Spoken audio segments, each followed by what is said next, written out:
Christine talks with National STEM champion Elle Saleeby about her backpack insert that can help with pedestrian safety on this episode of Outside of the Box. My project is engineering a design for an insertable backpack system. I sustained many injuries. It was overall a very traumatic experience for me. Sometimes we're able to turn these things into a positive, with pedestrian car accidents being one of the leading causes of death and disability. I really sparked interest in my research and how I could solve this problem overall. Hello, everyone, and welcome to another episode of Outside of the Box. And I'm excited today to continue the National STEM Festival conversation. And I have a student here with me who is a champion for the National STEM Festival that I think has a really great project that I'm excited to talk about. And that is Elle, who is a 10th grade student in high school who came up with a really, creative problem to a solution that impacted her directly. So welcome to the show, Elle. Hi, thank you so much for having me. Absolutely.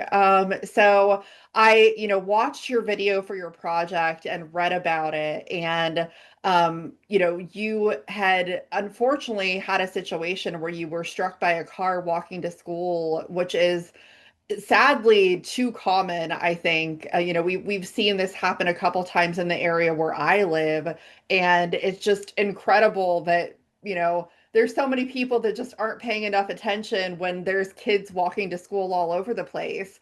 Talk to me a little bit about what happened and that process of thinking through, hey, this circumstance helped me avoid major injury, and how can I do something to help other kids as well?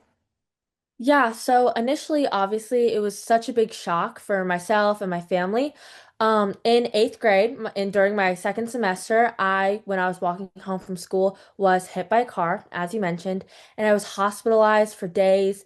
I sustained many injuries to both my arms, a leg injury, and it was overall a very traumatic experience for me. And I ended up having, a lifelong cognitive disability from it.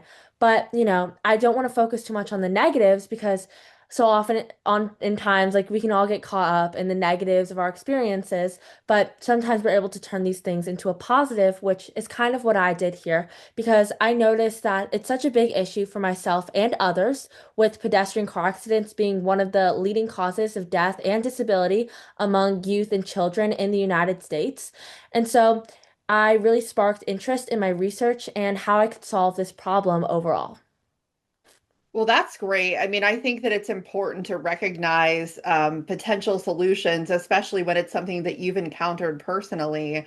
Talk me through your process of designing this, because I mean, I know there's been a few things that people have designed for backpacks for different purposes, but this one, was unique to kind of that protection from an impact. So what did you go through in trying to make sure that this was going to be the best version of the design that you could make it? Yeah, exactly. So my project is engineering a design for an insertable backpack system in order to protect children walking home from school, right, from pedestrian car accidents. And so I went through a couple things in my testing and my designing process. So the first thing I did was essentially get all my old school backpacks and a couple other backpacks I could find. I cut open into them and I observed what kind of padding or protection that they had in them. And I noticed that the less expensive ones often had no padding whatsoever, no protection for the back. And some of them had a very small foam liner, but it was not at all adequate. Whereas the more expensive backpacks, like my own, tended to have a much thicker padded liner. And so this created not only an issue overall, but also an equity issue because it disproportionately affects those in poverty who may not be able to afford these higher end school supplies. And especially when my doctor told me out of the hospital that the reason why, luckily, I did not sustain such more traumatic injuries to my body itself was the fact that my spinal cord was protected by my own backpack. And so after this first step of cutting into them, I then decided to test different padding liners. And the way I did this was through simulated trials, and I did multiple test trials, finding out what exactly the best measurements and the best thickness would be. And essentially, what I came to the conclusion of is that the optimal design for my backpack was 1/2 inch thick with 12 by 15 inch measurements in order to cover the full area of a back because it's in line with backpacks. And I found out that this would be the most adequate for protecting students walking home from school. Well, that's amazing. Now, what talk me through your process of like entering this as part of the National STEM Challenge?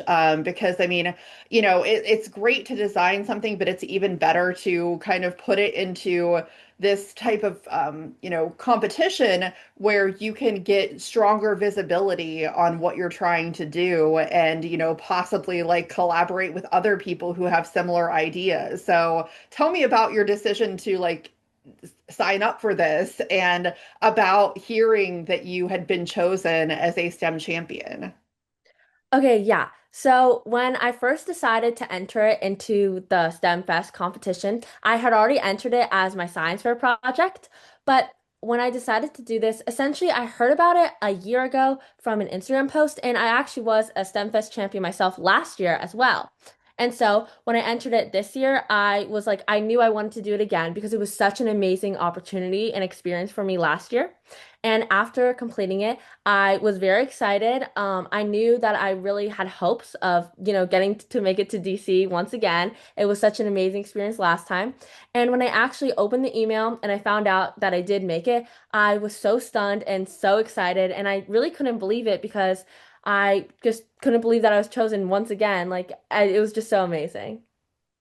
And actually, now that you mention that, talk about because I don't think that I've ever gotten a chance to talk to any of the students post festival. So really talk about the experience of that and getting to meet kids from across the country who have also come up with amazing projects and kind of that networking and getting to meet people in the industry and all of that, because I think that's one of the most amazing parts of it. Yeah, so like first meeting kids who were around my same age who shared, this love for STEM was so amazing. It was so wonderful to see all these different projects, and it honestly really inspired me and myself to keep working on different projects and, keep exploring things and keep my creativity alive.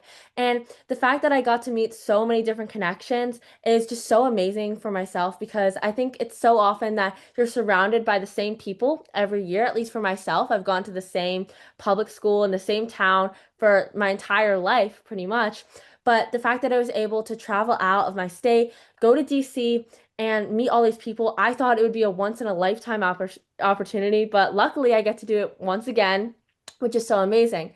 And then, as in terms of, all the industry professionals that I got connected with and I got to talk to, it was so amazing because you really got to understand and hear working job experience as well as their own experiences with applying to college, what they did in high school in order to advance their different careers. And I also got to hear from a lot of people with different careers within STEM itself because I'm not exactly sure what I want to do with my future. I think I might explore a little bit more about policy and how STEM can interconnect with that. And it was just so amazing seeing all these different perspectives and opening myself up to a lot more options that I previously hadn't even considered.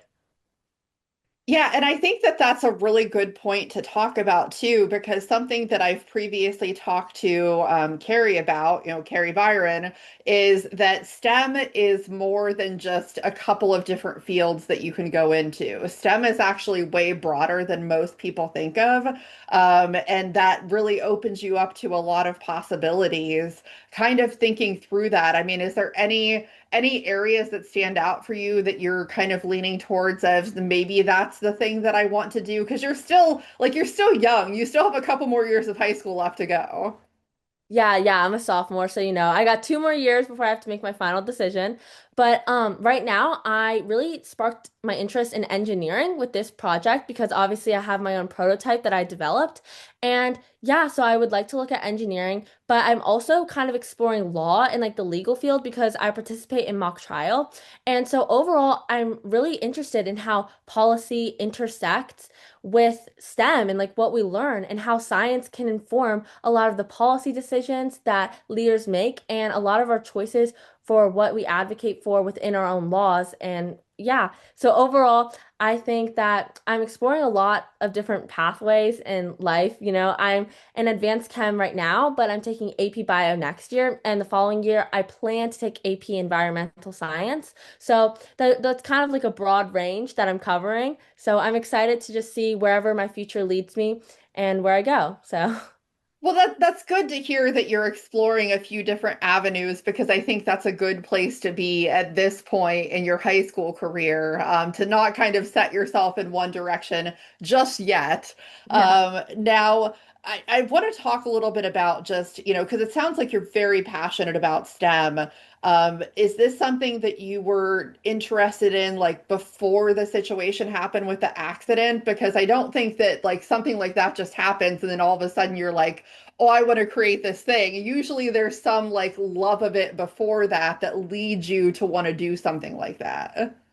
Yeah, so actually, I've been competing in the STEM festival since I was, or not the STEM festival, sorry, in the science fair since I was in kindergarten. So I've always had this interest in STEM, especially at my school district. I think it really promotes a curiosity within kids, and a lot of the science classes are very promoted in my school culture. And so I was really excited always to compete in the science fair. My first science fair in kindergarten, I did a project about plants and I got a blue ribbon. So after that, I was like, I'm set. This is what I'm gonna do. And I've, competed in that ever since. And in addition to that, the National STEM Festival last year um, was a great opportunity for me, and it only keeps continuing my love of STEM. And within school as well, I love my advanced chem class. It's one of my favorite classes on my schedule. I like learning about the periodic table and mole ratio. So, you know. Well, that's really awesome that you love that stuff. One thing that I want to, wrap up on, because especially since this is your second year doing it and the National STEM Festival has only kind of continued to get bigger, it's going global. And I think that that's something that's really exciting. So, especially with you being interested in like, policy and things like that. I mean, policy obviously affects our country, but it can also affect things globally as well. When you think about everything that's connected into STEM, how do you feel about the STEM Festival going globally and getting to involve kids from everywhere in the world to kind of come together and solve these big problems that we have? So the fact that the STEM festival is going globally is so great because it provides students like myself an opportunity to hear from all different types of perspectives, from different cultures and diverse thoughts and people who might have insights that I'd otherwise not considered at all. And so I'm so excited to hear about these global perspectives, what these projects are, and maybe they could solve different problems which are unique to their own countries or their own cultures or where they're from. But overall, hearing from people globally will allow me to, engage myself with more perspectives, which I'm so excited for. And in terms of policy, I think that it's best when our policymakers are able to consult with as many people and as many different perspectives as possible. And so I can learn stuff myself from doing so as well. Well, that is amazing. Yeah, I'm very excited for you to get the opportunity to once again go back and do this. So, for those that are watching or listening to this, please support, everything that the National STEM Festival and Explore Media are doing. There's lots of resources. I think it's really important. And obviously, like Elle, you're a great example of that, and why it's important. There's a lot of problems and we need like to put all of our thoughts together to resolve these issues, for everybody. So that's awesome. Well, I wish you all the best of luck, and I hope that you truly enjoy your time at the festival.